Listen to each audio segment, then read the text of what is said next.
ओम शांति। अॼु जी मिले तारीख़ है 17/4/2025 2026 17/4/2026। अॼु मिठा मिठा बाप दादा चवनि था मीठे मीठे ॿार पावन ठहो त रूहानी सेवा जे लाइक़ु ठहींदा। पावन ठहो त रूहानी सेवा जे लाइक़ु ठहींदा।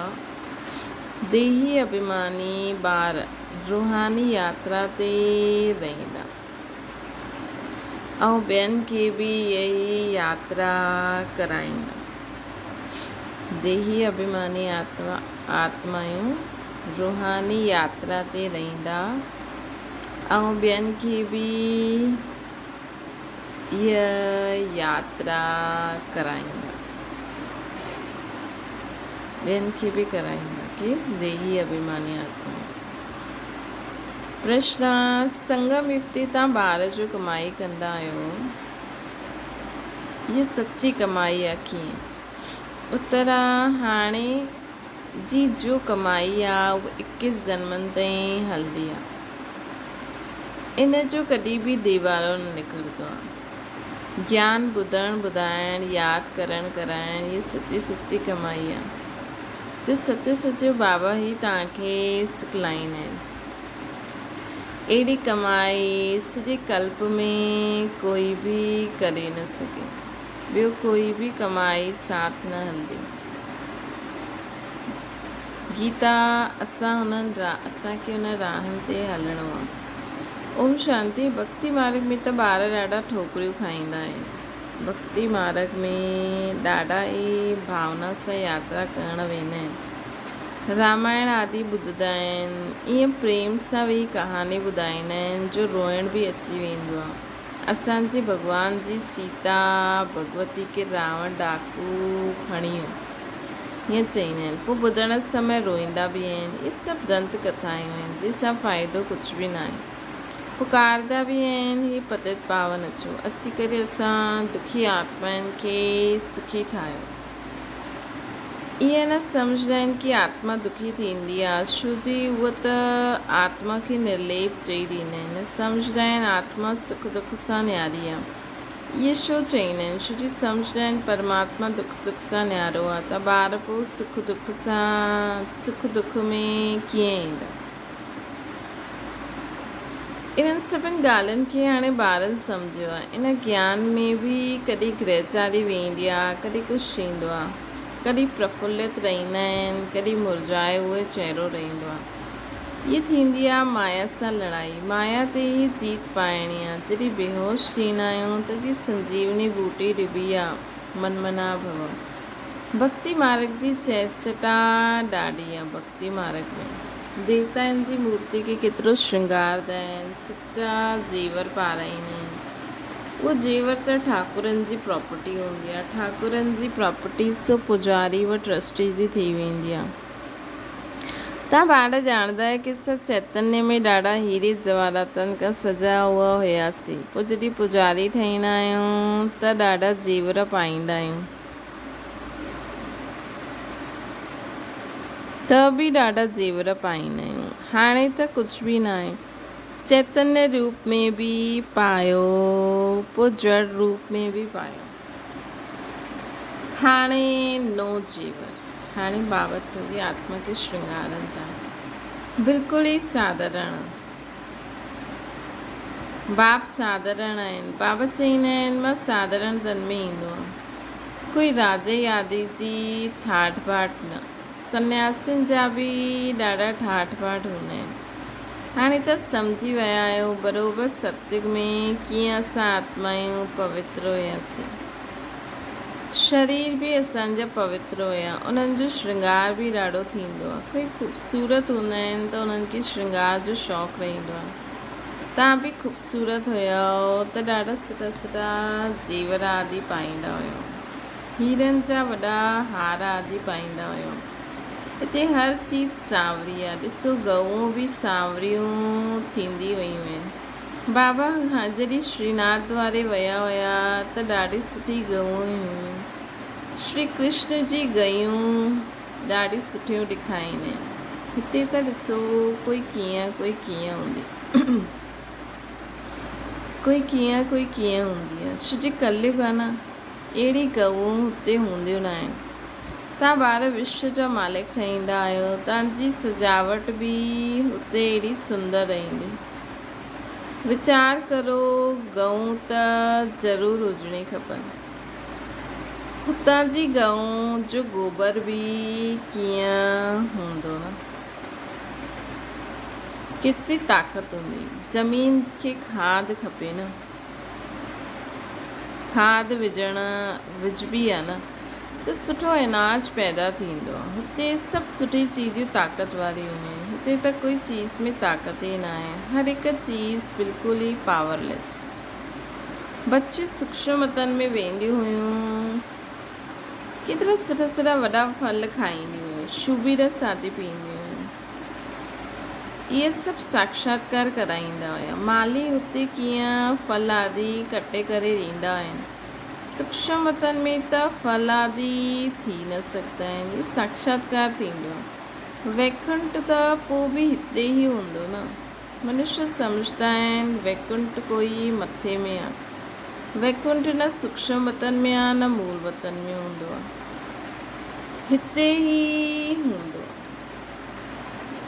वैकुंठ हिते ई हूंदो आहे। हितां जी जो बच्चियूं साक्षात्कार कंदियूं आहिनि, उहो पोइ हिन अखियुनि सां ॾिसंदियूं। जो असां साक्षात्कार कंदा आहियूं न, उहो असां हिन अखियुनि सां ॾिसंदासीं।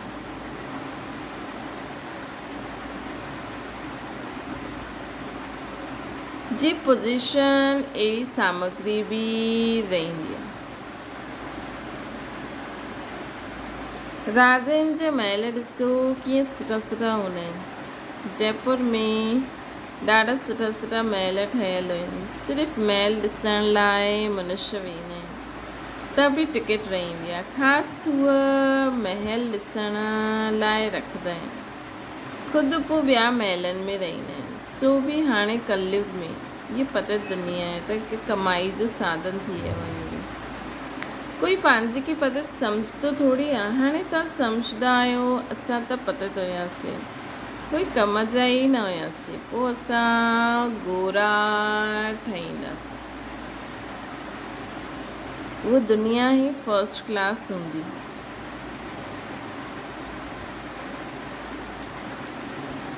हिते भल अमेरिका आदि में फर्स्ट क्लास महल आहिनि, परंतु हुतां जी भेट में इहे त कुझु न आहे। छो जो इहे त अल्पकाल जो सुख ॾियण वारो आहे न। हुते त फर्स्ट क्लास महल हूंदा, फर्स्ट क्लास गऊं हूंदियूं, हुते गवाला बि हूंदा। श्री कृष्ण खे गवालो चईंदा आहिनि। हुते जो गऊं खे संभालण वारो आहे, उहो चईंदो असां गुजर गवाला आहियूं।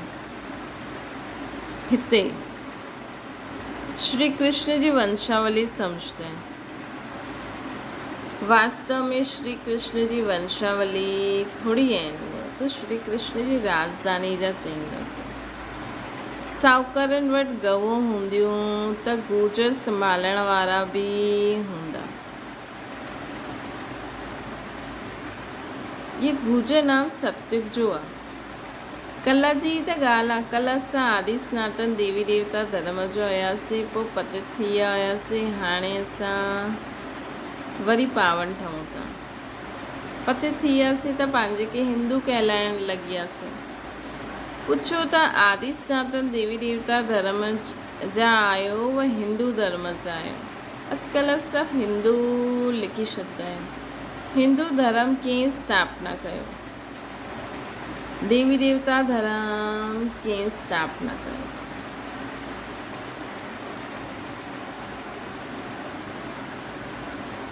ये भी कोई न ॼाणंदा आहिनि।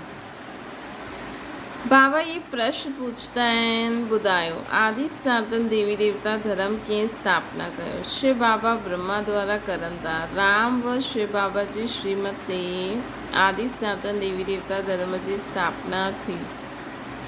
पोइ रावण राज्य हूंदो आहे, विकारनि में वेंदा आहिनि, भक्ति मार्ग शुरू थी वेंदो आहे, तॾहिं हिंदू कहलाइण लॻी वेंदा आहिनि। हाणे पंहिंजे खे कोई देवता चई न सघे। रावण विश्वास ठातो आहे न, बाबा जे करे सभिनि खे वॉइसलेस ठाहींदा आहिनि।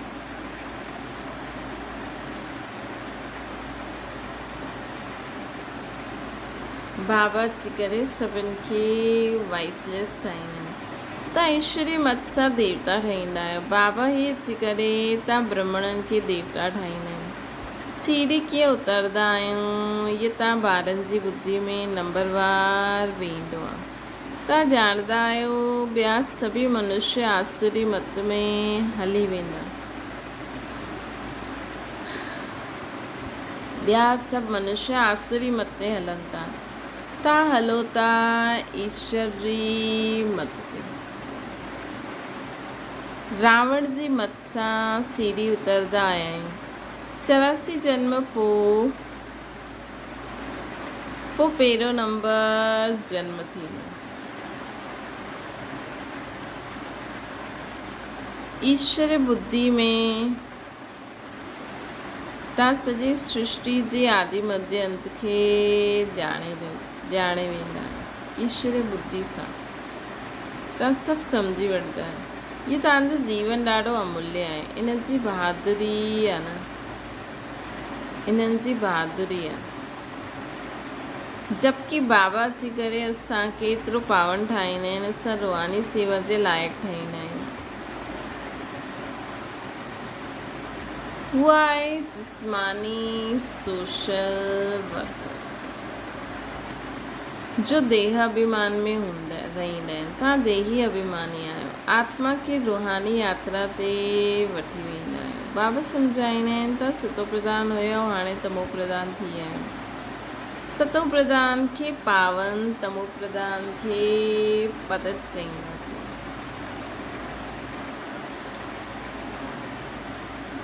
आत्मा में ही खाद पयल आहे न, आत्मा खे ही सतो प्रधान ठहिणो आहे। जेतिरो यादि में रहंदा ओतिरो पवित्र ठहींदा। जेतिरो बाबा जी यादि में रहंदा ओतिरो पवित्र ठहींदा, न त कम पवित्र ठहींदा। पापनि जो बोझ सिर ते रहिजी वेंदो। आत्मा त सभु पवित्र हूंदियूं आहिनि। पोइ हर हिक जो पार्ट अलॻि अलॻि हूंदो आहे। सभिनि जो हिकु जहिड़ो पार्ट थी न सघे। सभिनि खां उच्च बाबा जो पार्ट, पोइ ब्रह्मा सरस्वती जो केतिरो पार्ट आहे जो स्थापना कंदा आहिनि। उहो ई पोइ पालना कंदा। ॾाढो वॾो पार्ट आहे उन्हनि जो, है न। ॾिसो ये बिरादरी बि कीअं निकिरंदी। पहिरियों मम्मा बाबा जी राजधानी ठहींदी, पोइ हुननि जी राजधानी में जो ग्वालो हूंदो, पोइ हुननि जा ॿार, हुननि जा ॿार, हुननि जा ॿार, हाणे त पीढ़ी कंहिंसां शुरू थींदी, ब्रह्मा मम्मा बाबा सां। त हुननि जो केॾो वॾो पार्ट आहे। नेक्स्ट शिव बाबा,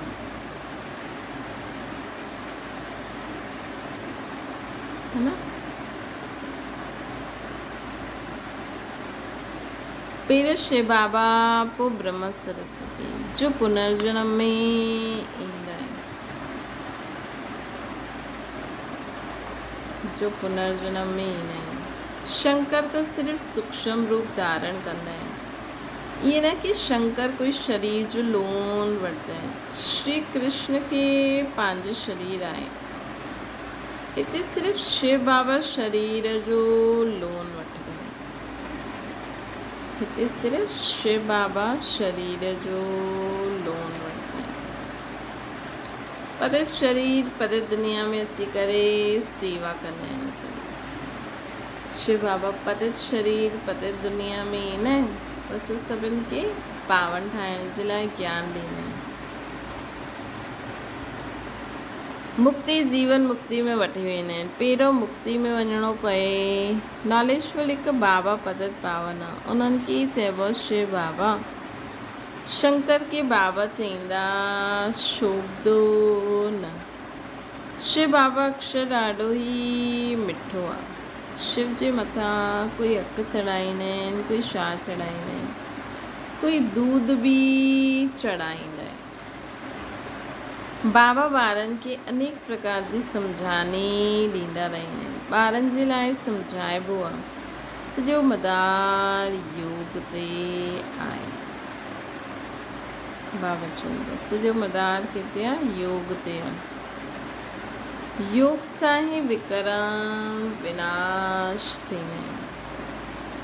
योग वारे खे ज्ञान जी धारणा बि सुठी थींदी, पंहिंजी धारणा में हलंदा रहंदा, छो जी पोइ ॿुधाइणो बि पवंदो न। इहा आहे नई ॻाल्हि। भॻवान जंहिंखे डायरेक्ट ॿुधायो, उन्हनि ई ॿुधो, पोइ त इहो ज्ञान ई रहंदो न। पंहिंजी धारणा ते हलंदा रहंदा, छो जी पोइ ॿुधाइणो बि पवंदो आहे न। इहा नई ॻाल्हि आहे न। भॻवानु असांखे ॿुधाई, उन्हनि ई ॿुधो, पोइ त इहो ज्ञान ई रहंदो न। हाणे बाबा तव्हांखे ॿुधाईंदा आहिनि, उहो तव्हां हाणे ॿुधंदा आहियो। धारणा थींदी आहे, पोइ प्रारब्ध जो पाठ विझाइणो हूंदो आहे। ज्ञान ॿुधणु ॿुधाइणु हाणे थींदो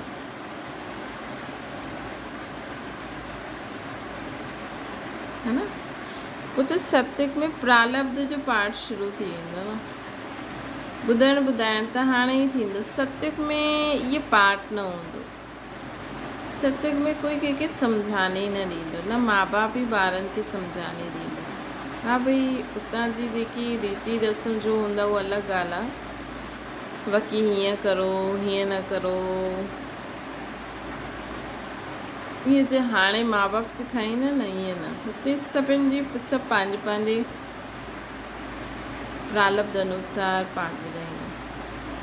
हुते त आहे ई प्रारब्ध जो पाठ। मनुष्य बैरिस्ट्री पढ़ंदा आहिनि, पोइ बैरिस्टर ठही कमाईंदा आहिनि। ये केतिरी वॾी कमाई आहे, इन्हनि खे दुनिया वारा न ॼाणंदा आहिनि। तव्हां ॼाणंदा आहियो सचो बाबा असांखे सची कमाई कराइनि था। इन जो कॾहिं देवालो निकिरी न सघे। हाणे तव्हां सच जी कमाई कंदा आहियो।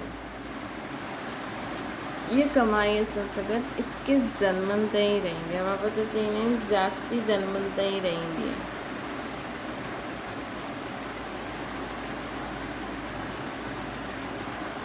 उहा कमाई साथ न ॾींदी आहे, इहा साथ ॾियण वारी आहे।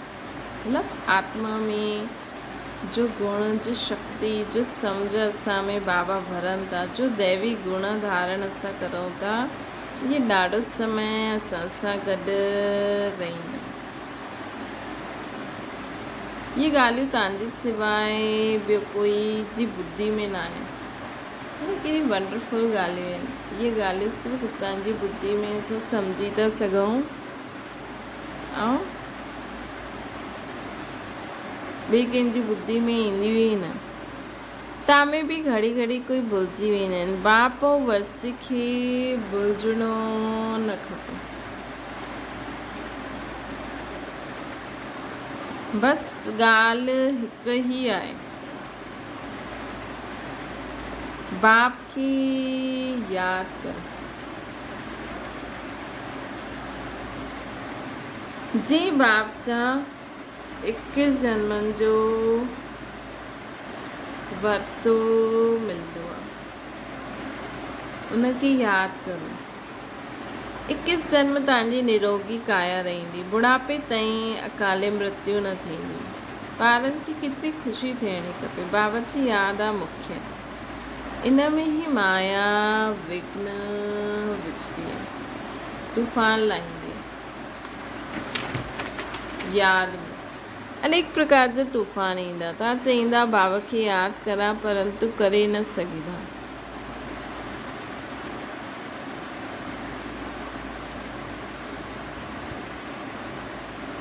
यादि में ई ॾाढा फेल थी वेंदा। योग जी ॾाढी कमी आहे। जेतिरो थी सघे योग में मज़बूत थियणो आहे। बाक़ी बीज ऐं झाड़ जो ज्ञान कोई वॾी ॻाल्हि न आहे, लेकिन ख़ुदि खे आत्मा सम्झी बाबा खे निराकार रूप में, जो बाबा परमधाम में रहंदा आहिनि, उन्हनि खे यथार्थ नाम रूप सां संबंध सां यादि करणु, इन में इहा वॾी ॻाल्हि आहे। बाबा चवंदा आहिनि मूंखे यादि करो, मूंखे यादि करण सां, मूंखे ॼाणण सां त सभु कुझु ॼाणे वठंदो।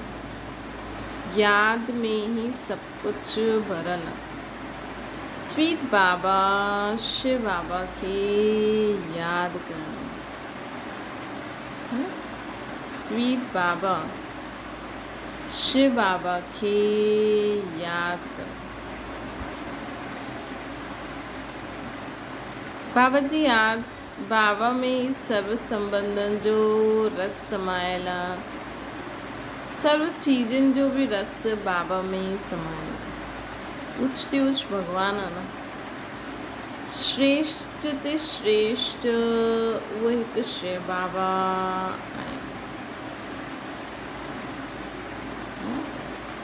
श्रेष्ठ ते श्रेष्ठ उहो हिकु शिव बाबा आहे।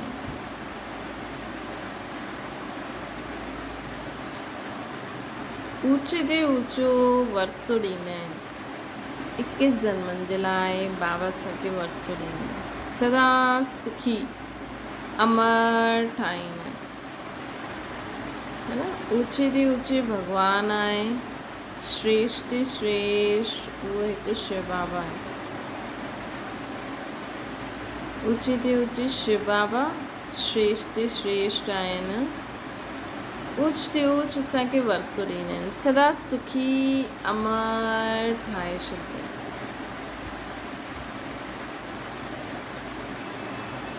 तव्हां अमरपुरी जा मालिक ठहींदा आहियो त अहिड़े बाप खे ॾाढो यादि करिणो आहे। बाबा खे यादि न कंदव त ॿियो सभु कुझु यादि ईंदो वेंदो।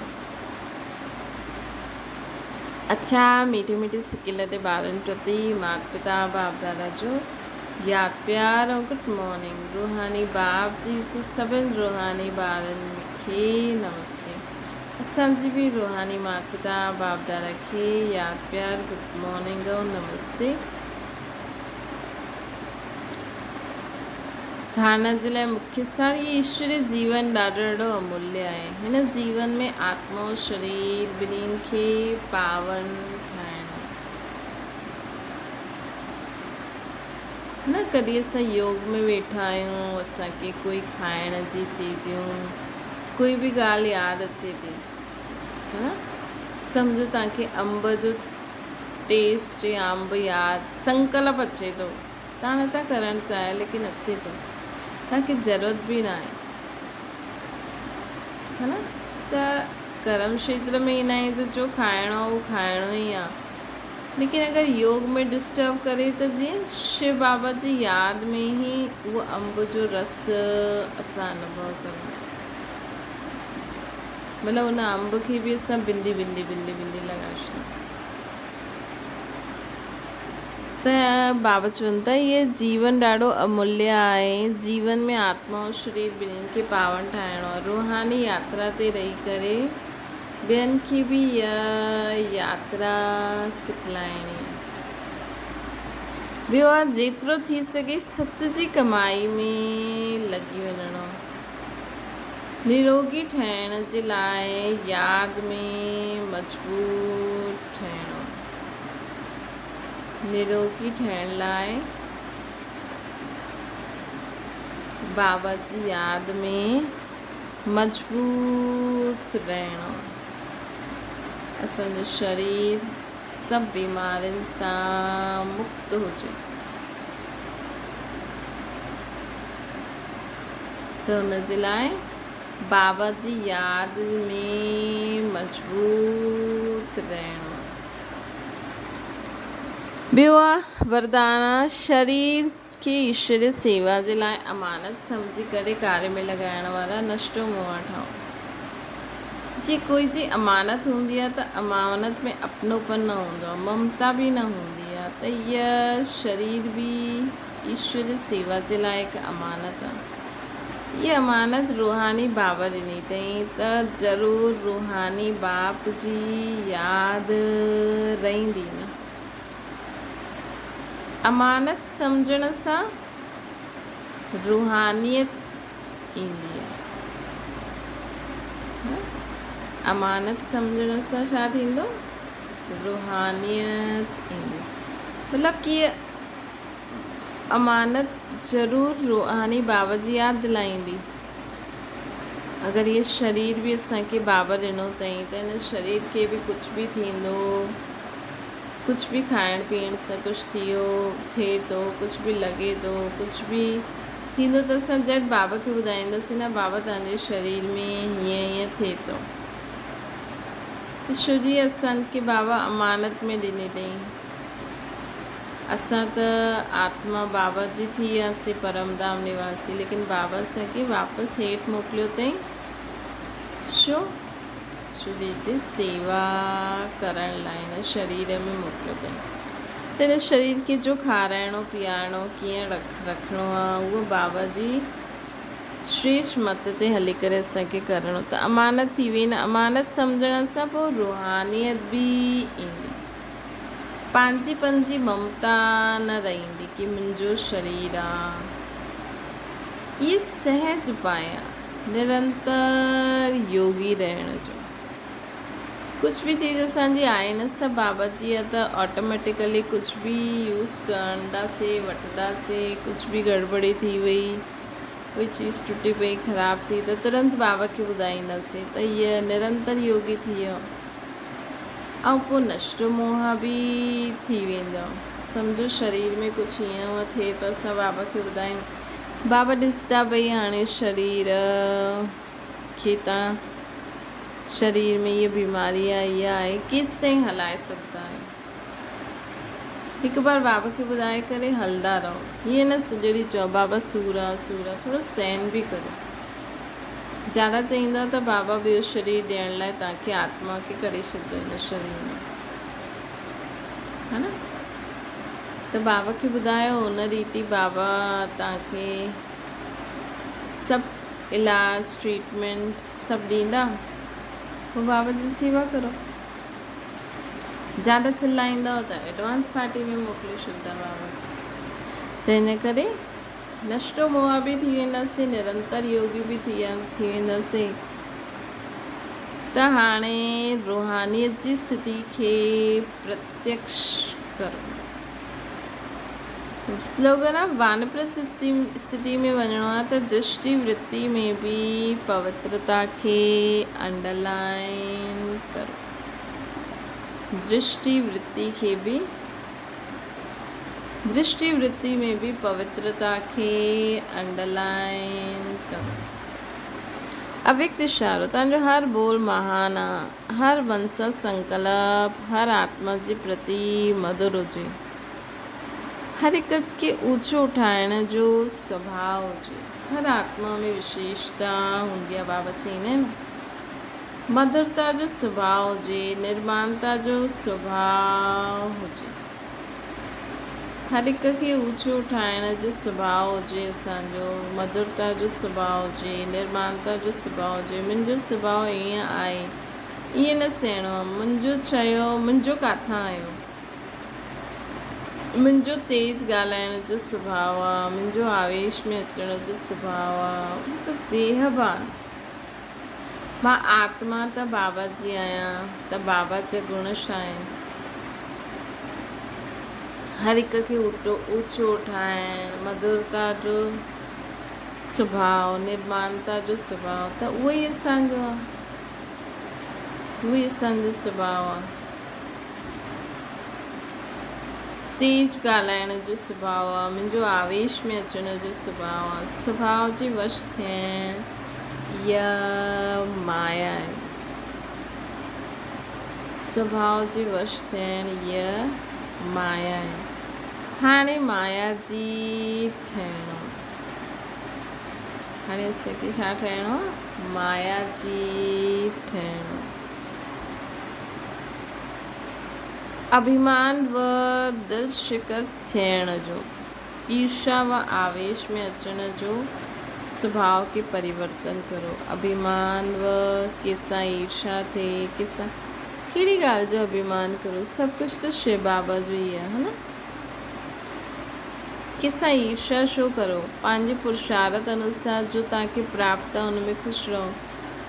ॿियो जेतिरो महिनत करे थो, जो हुनखे खपे उहो हुन अनुसार पंहिंजो पुरुषार्थ करे थो, तव्हांखे जो खपे थो तव्हां हुन रीति हलो त ईर्षा ख़तमु थी वेंदी, है न। दिलि शिकस्त छा थियो, जो पंहिंजो जेतिरो पुरुषार्थ कंदो ओतिरो प्राप्ति थींदी, त दिलि शिकस्त छो थियो, आवेश में छो अचो। हर हिक जो पंहिंजो पंहिंजो भाग्य आहे। असां उन्हनि खे ज़्यादा से ज़्यादा सम्झाए सघंदा आहियूं, मन सां सेवा करे सघंदा आहियूं, पोइ उन्हनि जो भाग्य। तो ये स्वभाव के परिवर्तन करो, इन लाइ एकांत में वेही विचार सागर मंथन करो कि मां कंहिंसां ईर्षा छो करां। उनखे जो खपे उहो न प्राप्त कई, मूंखे जो खपे मां उन रीति महिनत करां न, त ईर्षा वग़ैरह ये सभु नेचर ख़तमु थी वेंदो। इन लाइ एकांत में वेही पंहिंजे पाण सां ॻाल्हियूं करो कि मूंखे पंहिंजो ये नेचर ये छो आहे, इन जो कारण छा आहे, इन जो निवारण छा आहे, छा सोचण सां मां इहे सभु छॾे सघंदी आहियां। सिंपल। अच्छा, ओम शांति। बाबा खे यादि करो।